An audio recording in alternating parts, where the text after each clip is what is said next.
नई शुरुआत करता भारत। हाल के बरसों में दुनिया ने इस विशाल देश के बढ़ते जियोपॉलिटिक्स और व्यापार के महत्व को बहुत अच्छी तरह समझा है, लेकिन विज्ञान और तकनीकी में इसकी कामयाबी कितनी है? आइए मेरे यानी रॉब मैकब्राइड के साथ हम जमीन, समुद्र और आसमान के रास्ते चलते हैं भारत के साइंस सफारी पर।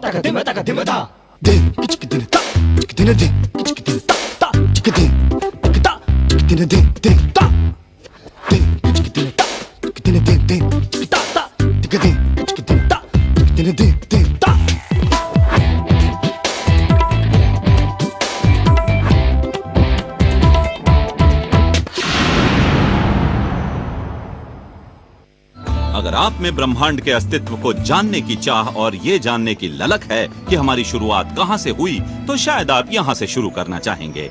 भारत के इस छोटे से ग्रामीण इलाके में एक नायाब केंद्र ब्रह्मांड के सुदूर कोने से आने वाले संकेतों को सुनने की कोशिश कर रहा है।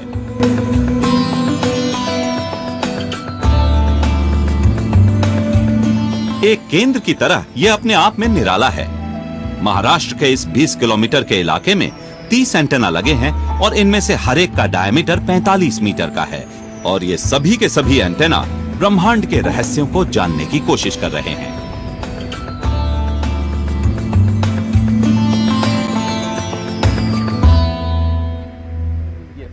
GMRT यानी joint meter wave radio telescope यहाँ पुणे के उत्तर में एक ऐसी जगह की लंबी तलाश के बाद लगाए गए जहाँ रेडियो इंटरफेरेंस सबसे कम था और ये भारत के अब तक के सबसे बड़े साइंस प्रोजेक्ट्स में से एक है। डॉक्टर यशवंत गुप्ता ने GMRT को शुरू से बनते देखा है, यहाँ तक कि उसकी नायाब डिजाइन भी उनके सामने ही बनी। ठोस सतह के बजाय जालीदार सतह होने के कारण ये एंटीना परावर्तन के लिए जितनी जगह मुहैया कराते हैं, उसके हिसाब से ये ढांचे बहुत ही हल्के हैं। पैनल्स को बड़े खास और नायाब तरीके से बनाया गया है। इस डिजाइन को स्मार्ट कहा जाता है। इसका मतलब है कि खींची गई जाली को रस्सी की मजबूत केबल से बांधा गया है। ये पूरा ढांचा इसी पर टिका है और इस कारण इसकी लागत बहुत कम हो गई है। GMRT की काबिलियत इस बात में है कि वो हाइड्रोजन के उन बादलों को खोजता है जिनसे माना जाता है कि आकाश गंगाओं का निर्माण हुआ है। उन शुरुआती बादलों को अंतरिक्ष के सुदूर कोनों में ढूंढकर हम इस बात का बेहतर पता लगा सकेंगे कि ब्रह्मांड का निर्माण कैसे हुआ।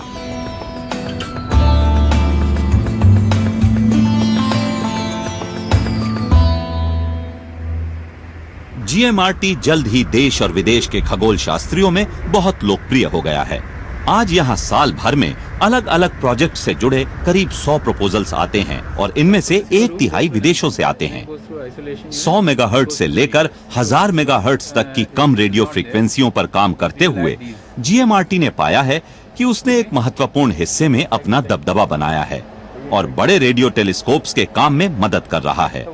साथ ही ये कम फ्रीक्वेंसी पर अमेरिका के न्यू मेक्सिको राज्य में लगे केंद्र से बेहतर काम करता है। इसकी सेवाओं की मांग लगातार बनी रहती है और वैज्ञानिक सहित टेक्नीशियंस का दल 24 घंटों शिफ्ट्स में काम करते हुए इस केंद्र को चलाता रहता है। इस दौरान वो जबरदस्त कंप्यूटर्स की मदद से न सिर्फ मिलने वाली तस्वीरों पर काम करते हैं, बल्कि छोटे से छोटे संकेत को पकड़ने के लिए आसमान पर नजर रखने वाले सभी डिश एंटेनास के सटीक संचालन को भी संभालते हैं। GMRT के कारण ही हाल के बरसों में 2 नई खोज हुई और ये दोनों ही पल्सार्स से जुड़ी हुई हैं। पल्सार्स एक खास किस्म की चीज है। असल में इन्हें हम डेड स्टार्स मानते हैं। ये असल में सुपरनोवा विस्फोट के बचे हुए हिस्से हैं और ये तब निकलते हैं जब किसी तारे का केंद्रीय हिस्सा टूटता है और न्यूट्रॉन के बड़े घने गोले तैयार हो जाते हैं।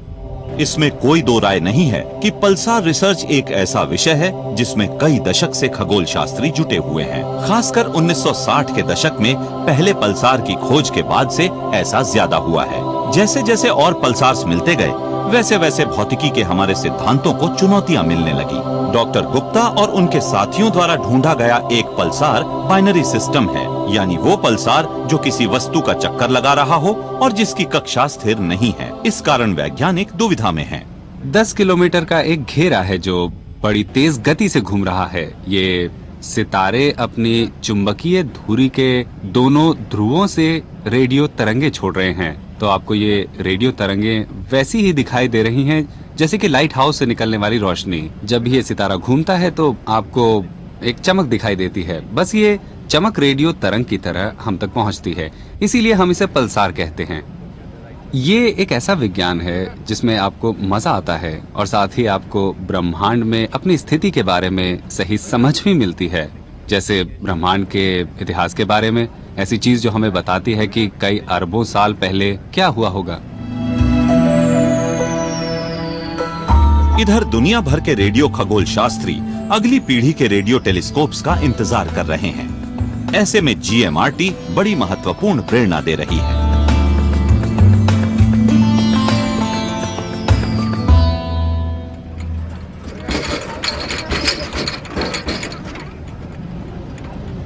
रुको, यहीं उतार दो। नमस्ते, शुक्रिया। देखिए, कृषि प्रधान देश होने की वजह से भारत के लोग खराब से खराब मिट्टी से भी अनाज उगाना जानते हैं। अब ये काबिलियत बहुत ही कारगर साबित होगी, क्योंकि बाकी देशों की तरह भारत भी अपनी मशीनों को चलाने के लिए वैकल्पिक ईंधन ढूंढ रहा है।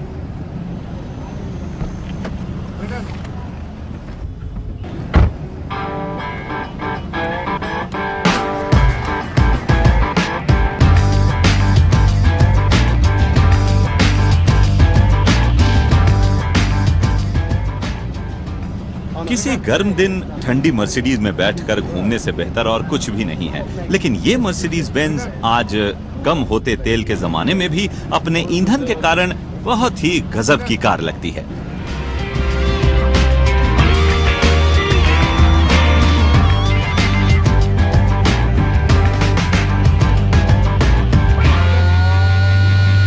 ये कार मर्सिडीज बेंज वैन के साथ साथ कार निर्माता डेमलर क्राइजलर ने सफलतापूर्वक बायोडीजल से चलानी शुरू की और इसका निर्माण उन्होंने स्थानीय भारतीय सहायकों की मदद से किया था। भैया जरा 1 वे का टिकट देना। हाँ, 1 वे का।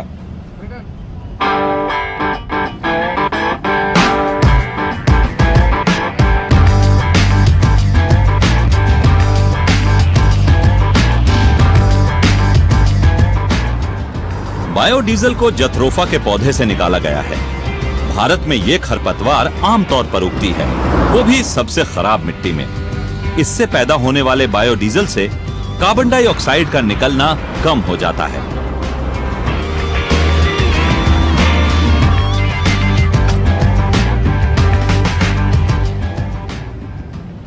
भारत के सबसे मुश्किल और बंजर इलाकों में मिलने वाले इस ईंधन से असल में गाड़ी बड़े मजे से चलती है। हम लोग इस हाईवे पर कई घंटों से चल रहे हैं और हमारी ये कार भी बड़े ही आराम से चल रही है।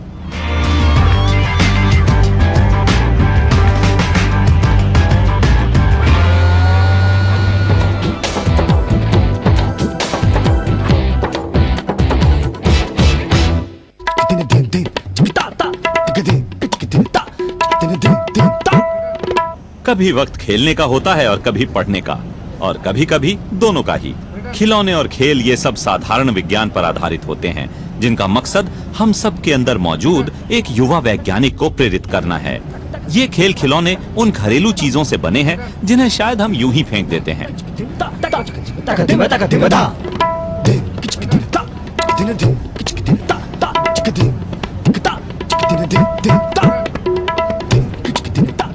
ये सारी चीजें इस एक इंसान की देन है। ये है अरविंद गुप्ता, इंजीनियर, टीचर, खिलौना निर्माता और किताबों के शौकीन। एक ऐसा आदमी जो खुद अपने आसपास फैले विज्ञान से उतना ही हैरान है जितना कि वो अपने यहाँ आने वाले इन बच्चों को हैरान होते देखना चाहता है। This is like the 2 parallel lines, like the railway track, and this is the engine, right? And it starts from Shivaji Nagar station, right? And it comes to the Pune junction, which is the terminus. It doesn't go back to Shivaji Nagar, right?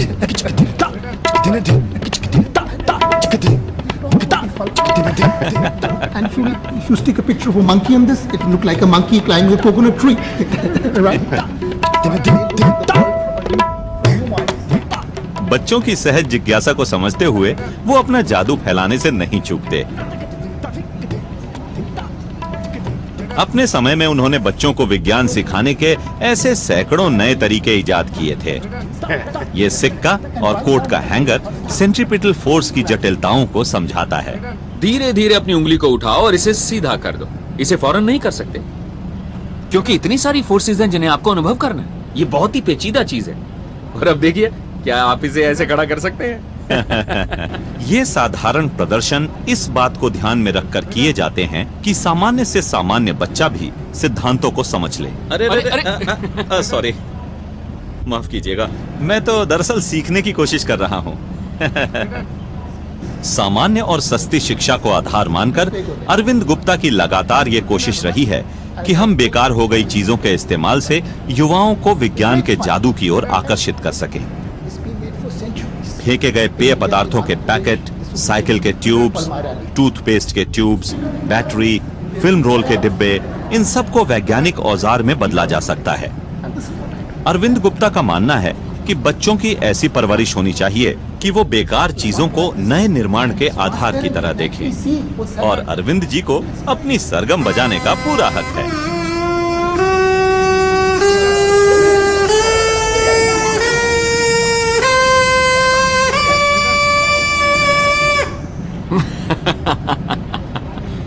बच्चों के लिए तो ये पूरी दुनिया एक प्रयोगशाला है।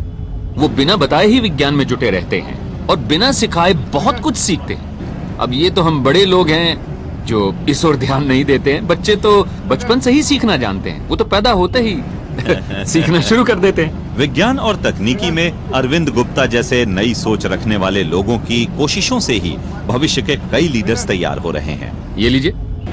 अरे ये तो मैं भी कर सकता हूँ, मैं साइंटिस्ट हूँ। सचमुच। जरा इसे देखो। अपने बल पर इन्होंने हजारों बच्चों को विज्ञान की जादुई दुनिया की ओर आकर्षित किया है।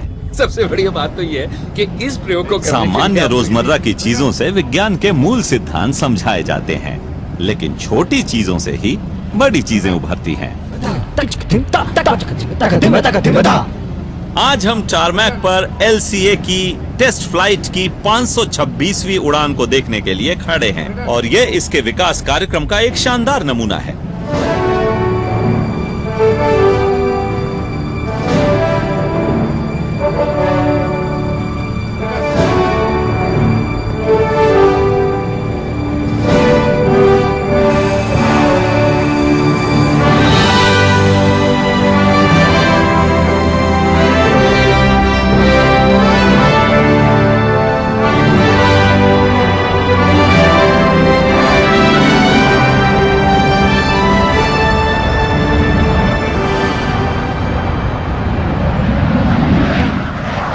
कहीं मैं बहरा ना हो जाऊं।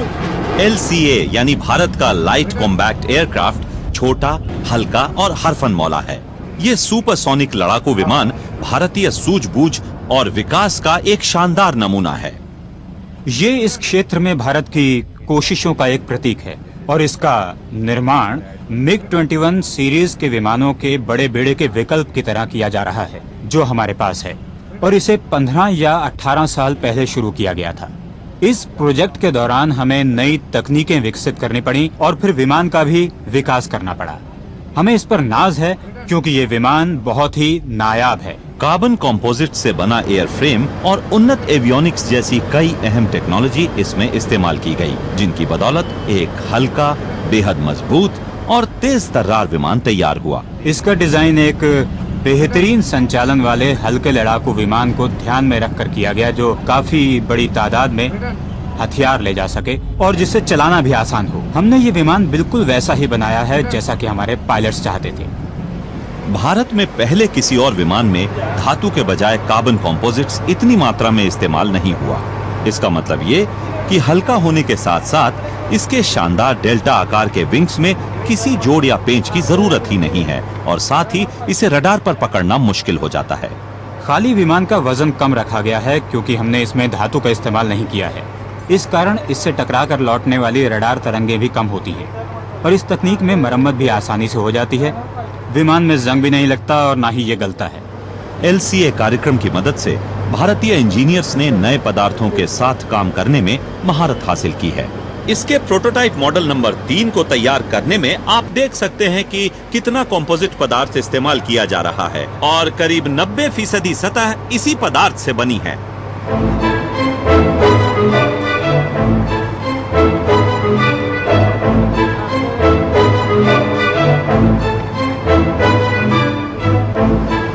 मास्टर शेफ की तरह ही इसका हर हिस्सा अवन के लिए तैयार किया जा रहा है। इसके हर हिस्से का जबरदस्त परीक्षण होता है, तभी ये जोड़ने के लिए भेजा जाता है।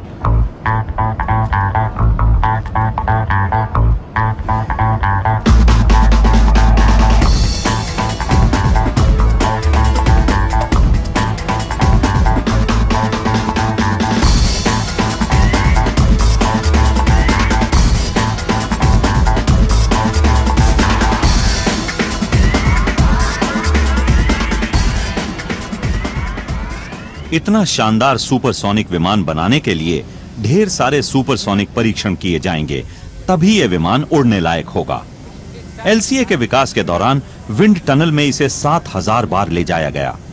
विंड टनल डिजाइन और विकास के चरण का जरूरी हिस्सा है और इतने अहम विमान की एरोडायनेमिक्स को सही करने में बहुत ही मददगार साबित होती है। विंड टनल में हम जमीन पर ही वो हालात तैयार करते हैं जिनका सामना आसमान में होता है। वहाँ विमान उड़ रहा है और उसके आसपास हवा भी ठहरी हुई है। यहाँ हम उल्टा करते हैं, एक मॉडल स्थिर रहता है, करीब करीब स्थिर ही रहता है, और हम उस पर हवा छोड़ते हैं। हम ये देखने की कोशिश करते हैं कि इसे हवा का कितना दबाव सहना होगा। ऐसे बहुत से सवाल हैं जिनका डिजाइनर जवाब चाहते हैं, और हम भी। भारत के आसमान में उड़ने वाली देश में बनी लगभग हर मशीन इसी जगह परीक्षण के लिए आई है, चाहे वो विमान हो या फिर अंतरिक्ष यान। एक बार हवा का बहाव गड़बड़ होता है या चीजें बिखरती हैं या कोई उतार चढ़ाव होता है तो पता लगता है कि अच्छी से अच्छी गणित की इक्वेशन भी सही साबित नहीं होती। इसके अलावा गणित की इक्वेशन सही भी हो, पर कभी कभी कंप्यूटर पर भी शक होता है। हो सकता है कंप्यूटर भी ठीक हो जाए, पर जरूरी नहीं है कि वो उतने ही तेज हो, इसलिए विंड टनल की जरूरत पड़ेगी। सारा शोध और विकास, सारी नई सोच, सारी मेहनत का नतीजा ये जबरदस्त विमान है जो अब सक्रिय सेवा के लिए तैयार है।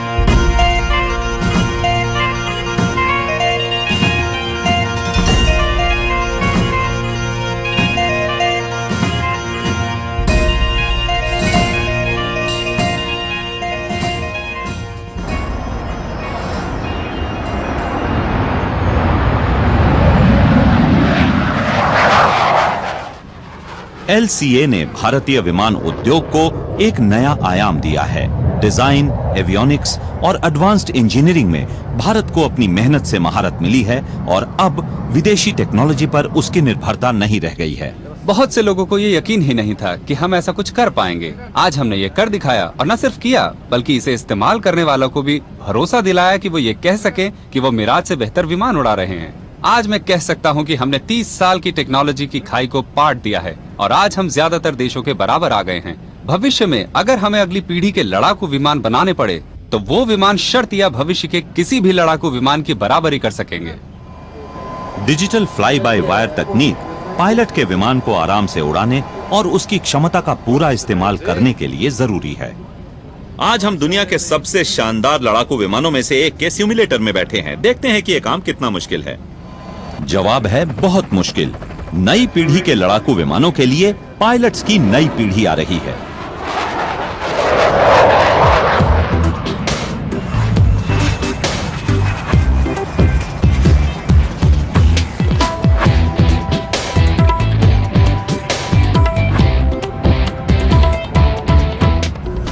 भारत में स्पेस रिसर्च की शुरुआत 1961 में हुई और महाशक्तियों जैसी फौजी और औद्योगिक ताकत के बगैर भी काम शुरू हो गया। 1975 में आर्यभट्ट उपग्रह छोड़ने के बाद से भारत ने कई रिमोट सेंसिंग और संचार उपग्रह छोड़े हैं। इस कहानी की शुरुआत केरल तट के एक अलग थलग पड़े इलाके तुम्बा और इस गिरजाघर से शुरू होती है। यहाँ जब अंतरिक्ष कार्यक्रम शुरू हुआ तो यहाँ का स्थानीय गिरजाघर इस मछुआरे समाज में बनी कुछ एक पक्की इमारतों में एक था।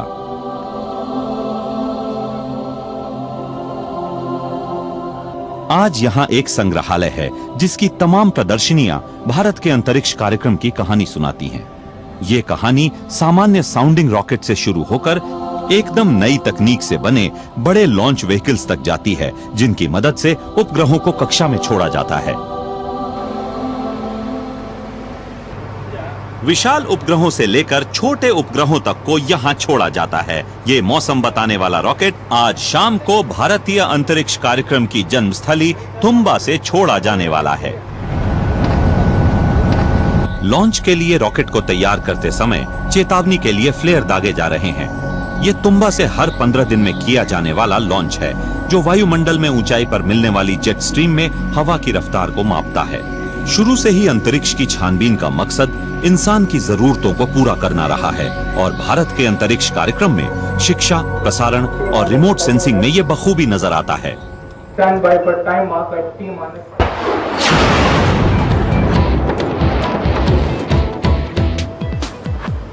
सफारी, देखिए इसे मैं सफारी कहता हूं और यह भारत का एक बहुत बड़ा हिस्सा है। क्या हम फिट हैं? तैयार हैं? तो चलिए। गोवा के करीब वास्को में सुबह सुबह नावें काम पर निकल रही हैं। अपनी नाव के आगे सिडनी खड़े हुए हैं।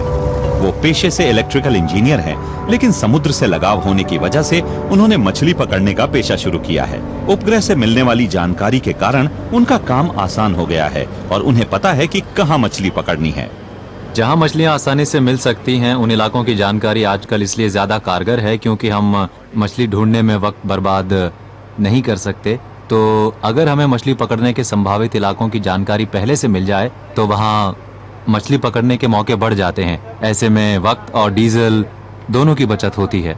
बाहर से दिखने में ये सामान्य मछली पकड़ने वाली नाव लगती है, लेकिन अंदर से नई तकनीक से लैस है। मैं अपनी नाव में सारे नए उपकरण इस्तेमाल करता हूँ।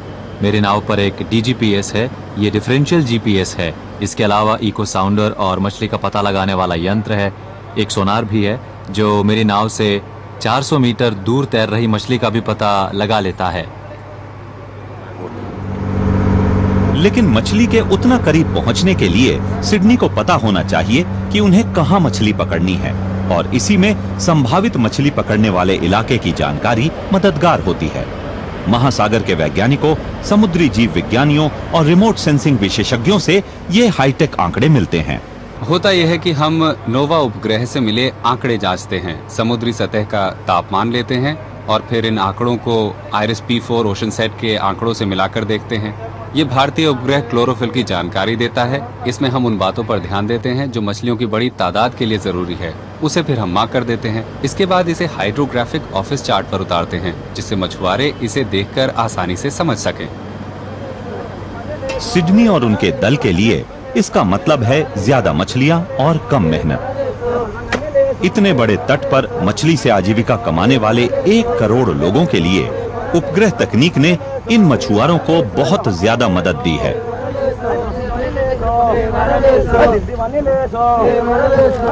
समुद्र में भटक रहे मछुआरों के बाद अब हम यहाँ के स्थानीय बाजार में मछली बेचने वाली महिलाओं के पास चलते हैं।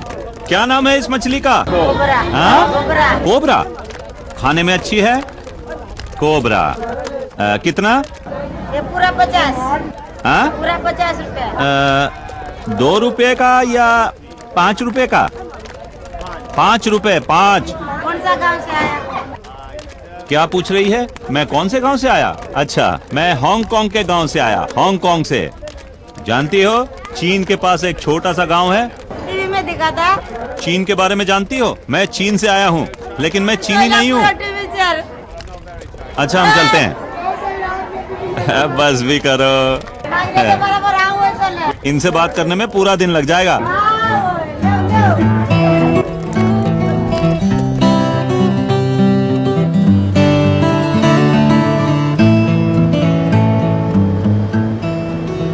या तो यहाँ की बोली सीखिए, या फिर मोल भाव सीखिए, या फिर खुद ही रॉड उठाइए और मछली पकड़ लीजिए।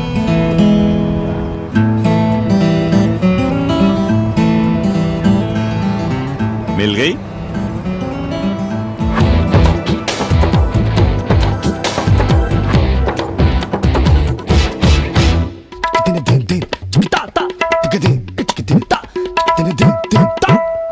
सफारी के अपने सफर में हम दिल्ली में international centre of genetic engineering and biotechnology में पहुंचे हैं। हम इस जगह पर दवाइयों के विकास का काम करते हैं और इस लैब में मलेरिया के टीके पर काम किया जाता है।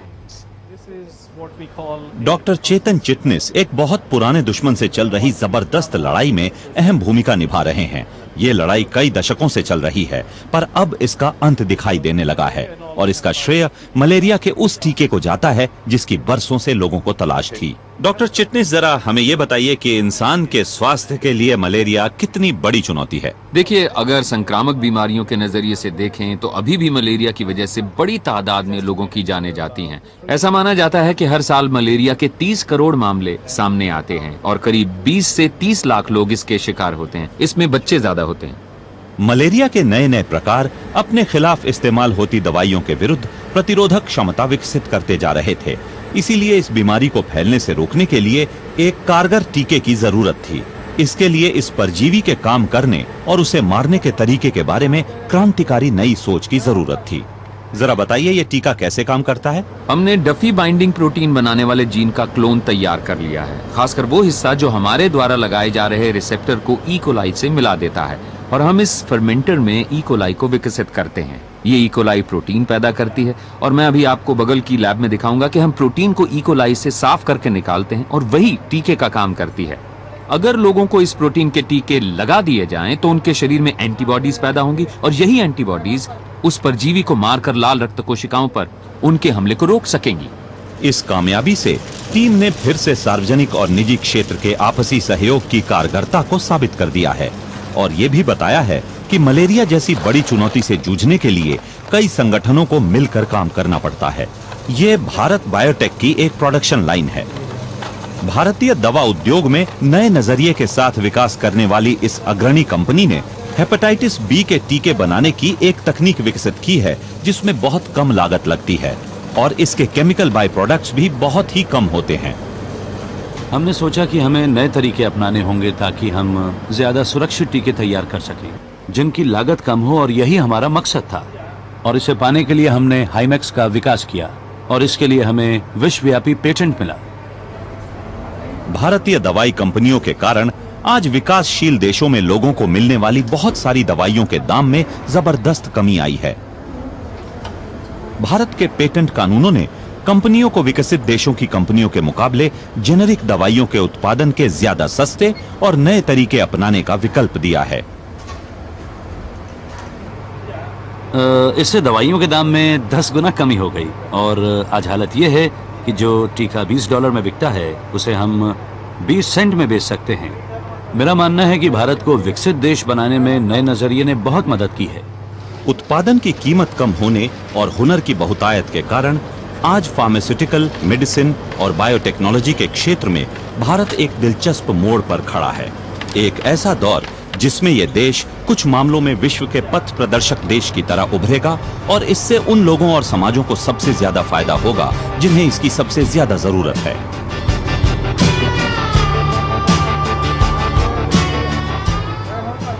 ग्रामीण भारत का वही पुराना रूप, पीढ़ी दर पीढ़ी इसके जीवन में कोई बदलाव नहीं आया, लेकिन एक ही जीवन के भीतर आज यहाँ इतने गहरे बदलाव होने वाले हैं जिसकी हमारे पूर्वज कल्पना भी नहीं कर सकते थे।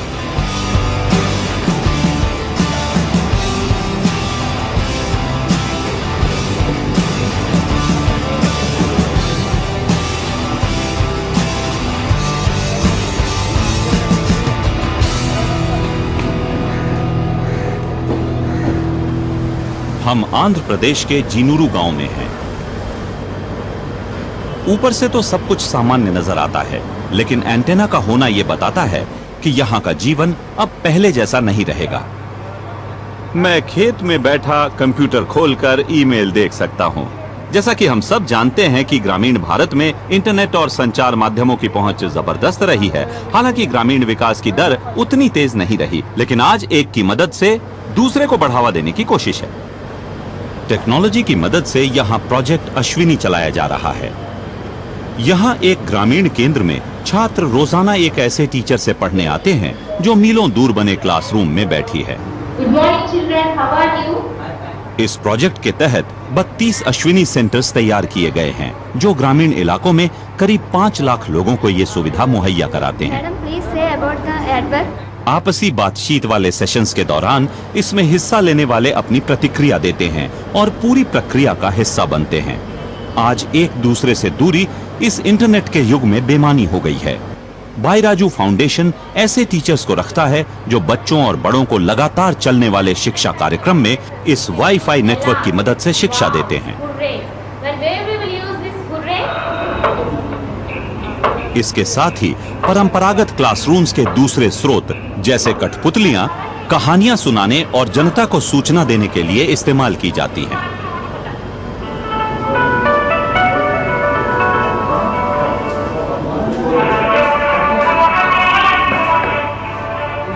इसके अलावा ये केंद्र सैकड़ों किलोमीटर दूर हैदराबाद स्थित स्टूडियो से जोड़े जा सकते हैं, जहां कृषि और स्वास्थ्य के विशेषज्ञ लोगों को अपनी राय दे सकते हैं।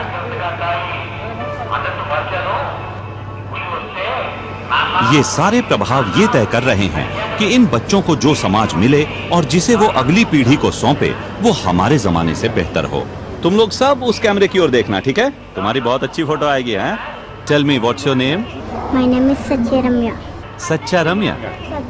सच्चे Ramya. Okay, and how old are you? I am 10 years old. Tell me about your school. Do you like school? No. You don't like school? Who else speaks English here? What's your name? My name is God. Give me 5. Another one. Dude. Bye bye. See you. Bye. See you. See you. Bye. Bye bye. Digital युग की क्रांति से सभी को मदद मिल रही है। यहाँ तक कि गरीब से गरीब किसान भी इसका फायदा उठा रहा है।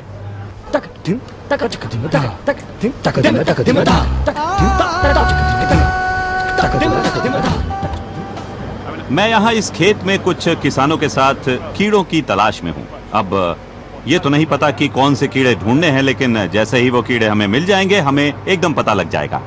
ये भी टेक्नोलॉजी का एक इस्तेमाल है। क्या लगता है मिल गया? गरीब किसानों की मदद के लिए शुरू की गई इस योजना को ई-सागु कहते हैं। इसके कोऑर्डिनेटर्स नियमित तौर पर किसानों से मिलते हैं और उनकी मुश्किलों को सुनते हैं। ये लोग फसलों में लगे कीड़ों और बीमारियों की तस्वीरें लेते हैं, फिर इन्हें इंटरनेट के जरिए विशेषज्ञों के पास भेजा जाता है। फिर विशेषज्ञ बताते हैं कि परेशानी क्या है और इससे कैसे निपटा जाए। हमसे बात करने का शुक्रिया, बहुत बहुत धन्यवाद। नमस्कार। किसानों के लिए मददगार वैज्ञानिक खोजों का पता लगाते हुए इक्रिसैट पहुंचना तो जरूरी ही था। इंटरनेशनल क्रॉप्स रिसर्च इंस्टीट्यूट गैर मुनाफे वाला संगठन है और भारत में इसका मुख्यालय है। ये संगठन 50 विकासशील देशों में काम करते हुए सबसे गरीब किसानों की मदद करता है। अब तक हमने जितने भी नए विकास देखे हैं, वो सब लोगों के जीवन पर बड़ा प्रभाव डाल रहे हैं। लेकिन ऐसे देश में जहाँ 2/3 लोगों की आजीविका जमीन पर निर्भर हो, वहाँ खेती में कोई भी सुधार वाकई बड़े पैमाने पर असर डालता है। हाल ही में एक बड़ी सफलता फ्रिजन पी पॉड बोरर से लड़ने में मिली है। मतलब ये लार्वा सभी पौधों पर असर दिखाएंगे ना, यानी फली वाले पौधों पर कुछ ज्यादा? नहीं, असल में ये पॉलीफेगस है, इसलिए न सिर्फ फली वाले पौधों पर बल्कि पत्ता गोभी, कपास, मिर्च और उगाई जाने वाली सभी फसलों पर असर दिखाता है। ये एशिया में सारी खेतीहर फसलों का सबसे बड़ा दुश्मन है और असल में आजकल हम लोग हर साल इस कीड़े से बचने के लिए 50 करोड़ की कीटनाशक दवाएं इस्तेमाल करते हैं। अच्छा। और इसके कारण हम लोगों को करीब $2 अरब का नुकसान होता है। इससे निपटने के लिए एक बायोपेस्टिसाइड NPV को किसानों की मदद से विकसित किया गया और उनसे कहा गया कि वो अपनी फसलों में से खुद इन लार्वों को इकट्ठा करें। इसके बाद इनका इस्तेमाल बायोपेस्टिसाइड में कच्चे माल की तरह किया जाता है। ये वायरस से संक्रमित होता है, जिससे ये कीड़ा मर जाता है। इसके बाद इसे फसल पर फिर छिड़क दिया जाता है, जिससे वो सुरक्षित रहती है। एक झाड़ी से तो बहुत सारे मिल जाते हैं। समाप्त बेअसर होते परंपरागत कीटनाशक का ये कारगर विकल्प है। देखिए, इस कीड़े को सिर्फ कीटनाशकों की मदद से काबू में रखना बहुत मुश्किल है, इसलिए हम सभी को एक मिलीजुली रणनीति अपनानी होगी। यानी आपने ये तरीका निकाला कि कीड़ों को ही एंटीबॉडीज विकसित करने के लिए इस्तेमाल किया गया है ना? जी बिल्कुल। किसान इस पिजन पी पौधे को कीड़े लगने के वक्त झाड़ देते हैं और लार्वा से ही ये वायरस निकलता है। इक्रिसैट की ट्रांसजेनिक प्रयोगशाला में वैज्ञानिक डॉक्टर किरण शर्मा गरीब किसानों की एक और परेशानी से जूझ रहे हैं और ये है कुपोषण।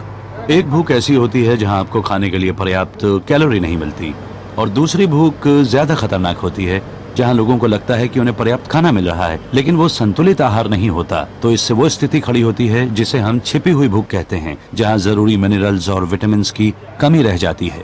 इस प्रयोगशाला में मिली कामयाबी आपको दुनिया की पहली जेनेटिकली मॉडिफाइड मूंगफली के रूप में दिखाई दे रही है। इसकी जरूरत कुपोषण के कारण खड़ी हुई स्वास्थ्य समस्याओं से जूझने में पड़ती है। देखिए, इस कार्यक्रम की मदद से हम जैविक रूप से सुरक्षित मूंगफलियां बनाएंगे जो लोगों के स्वास्थ्य को ज्यादा बेहतर बना सकेंगी। वैज्ञानिक कामयाबी का सबसे बड़ा सुकून यही है कि उसके व्यावहारिक इस्तेमाल से लोगों को फायदा होता है।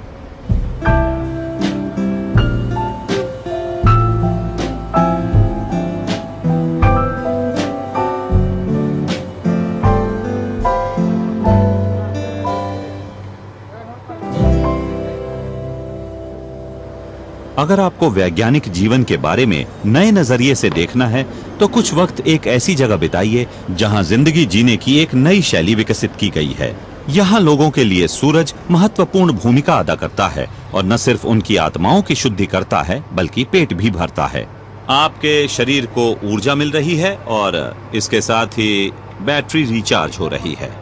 यहाँ ऑरोविल की ये अंतर्राष्ट्रीय टाउनशिप आध्यात्म और वैकल्पिक जीवन का एक बहुत ही मशहूर केंद्र है। मातृ मंदिर के रूप में इस आदर्शवादी टाउनशिप के बीचों बीच एक सोने के रंग वाली गोल संरचना मौजूद है। इसमें सूरज की रोशनी का इस्तेमाल अंदर किया जाता है। इससे अंदर के इलाके में रोशनी आती है, जहां इतनी जगह बनाई गई है कि यहां रहने वाले अपनी चेतना को महसूस करने के लिए बैठ सकें। परेशान मत करो, मैं बिजी हूं। ऐसी जगह जहां पृथ्वी के लिए लाभकारी ऊर्जा के स्रोत को इस्तेमाल करने पर ध्यान दिया जाता हो, वहां अगर बड़े पैमाने पर सूरज का इस्तेमाल न होता तो वाकई ताज्जुब होता। पूरी टाउनशिप में मौजूद हर घर से सौर ऊर्जा इकट्ठा करके इस बड़ी रसोई की छत पर 15 मीटर चौड़े सोलर बॉल में जमा की जाती है। ये एक पूरे गोले का निचला 1/3 हिस्सा है। ये एक जगह स्थिर है, तो सूरज के संचालन के हिसाब से हमें किसी एक चीज को तो हिलाना ही पड़ता है, तो पूरा रिसीवर ऊपर की ओर सूरज को देखता है। इसे कंप्यूटर और छोटी मोटरों की मदद से चलाते हैं और ये दिन में एक बार पूरे बॉल में पेंडुलम की तरह चलता है। एक आसान डिजाइन और आसान निर्माण, 11,000 छोटे चौकोर आईने एक एक करके लगाए गए ताकि ये सूरज की रोशनी को झूलते हुए रिसीवर पर परावर्तित कर सकें। इस बॉल का ढांचा पहले से तैयार किए गए फेरो सीमेंट से बना है, तो नीचे कोई धातु नहीं है। इसमें 96 टुकड़े लगे हैं और इन्हें जमीन पर बनाया गया है और फिर इन्हें जोड़कर ये गोल आकार दिया गया है। ये तो एक पहलू है। इसके अलावा आईने का आसान इस्तेमाल गांव के एक साधारण दल ने किया जो हमारे लिए काम कर रहा है। नीचे बॉयलर रूम में सामान्य पंप लगे हैं और वो पंप पानी को मैस्ट तक उठा कर लाते हैं और ये घूमकर ऊपर आता है और आधे रास्ते तक आते आते ये भाप में बदल जाता है, तो ऊपर काफी भाप बनने लगती है और यही भाप इंसुलेटेड पाइप से वापस रसोई में चली जाती है। तो भाप यूं पैदा होती है और इसे नीचे रसोई में भेजा जाता है और इसी भाप की मदद से हर दिन सैकड़ों लोगों का खाना तैयार होता है। रसोई के डीजल बॉयलर के साथ काम करते हुए स्टाफ ने ये पता किया है कि वो सूरज और थोड़ी सी वैकल्पिक सोच की मदद से अपने ईंधन की कीमत को 20% कम कर सकते हैं।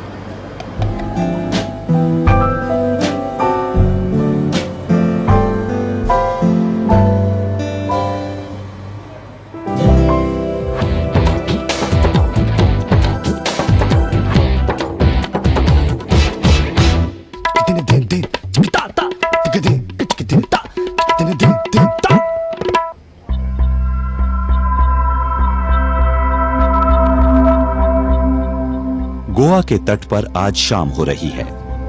बंदरगाह में दिख रही शांति एक छलावा है। बंदरगाह के बाहर निकलिए तो आपको मॉनसून के दौरान दहला देने वाली लहरों से कोई नहीं बचा सकता।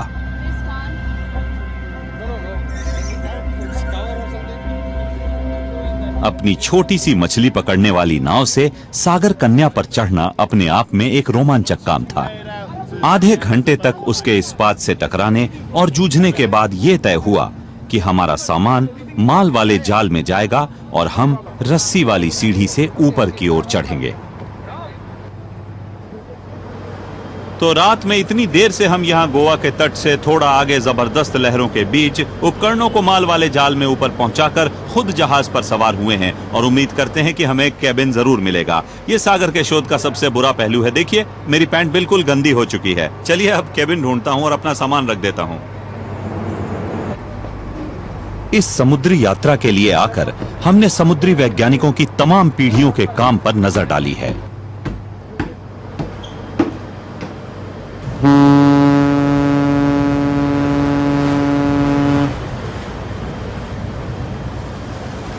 सागर कन्या एक किस्म का तैरता हुआ संस्थान है। 1983 में सेवा में शामिल हुआ ये जहाज भारतीय शोध और खोजबीन का जरिया बन गया है।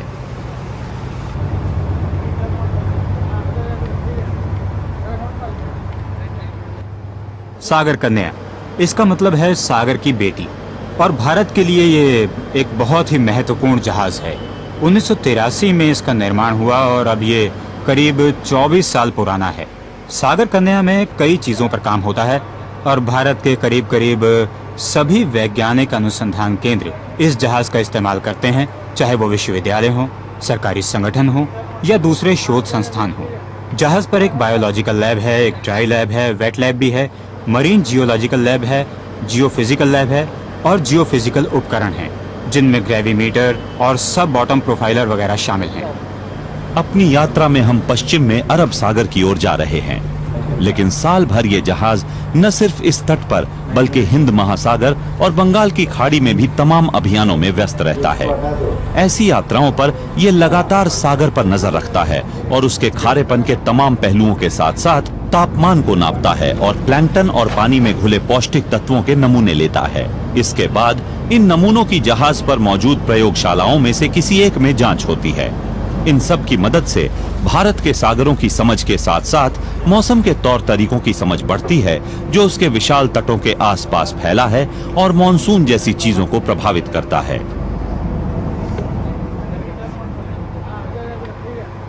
जहाज के इस तरफ लगे सेंसर्स और सैंपलर्स ज्यादातर सागर के उन गुणों का परीक्षण करते हैं जिनके बीच से हम अभी गुजरे हैं। इस तरफ अभी जो लगा है वो बहुत ही गहराई तक जाता है और समुद्र तल तक पहुंच जाता है। दुनिया की सारी जानकारी के बावजूद आज भी सागर तल हमारे लिए एक रहस्य ही बना हुआ है, लेकिन ये बात तो तय है कि इसमें असीमित संभावनाएं हैं।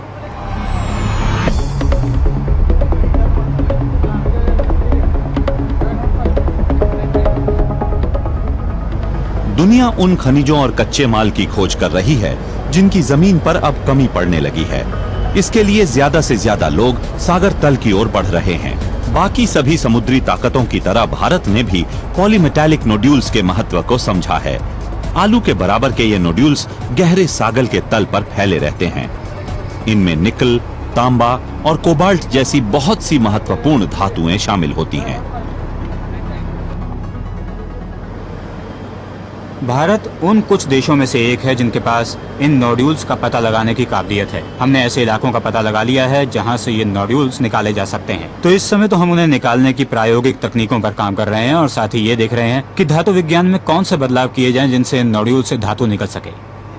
गहरे सागर के शोध के कारण हिंद महासागर का एक बड़ा इलाका भविष्य के विकास का एक समृद्ध स्रोत माना जाता है और भारत को संयुक्त राष्ट्र संघ ने पायनियर इन्वेस्टर का दर्जा दिया है।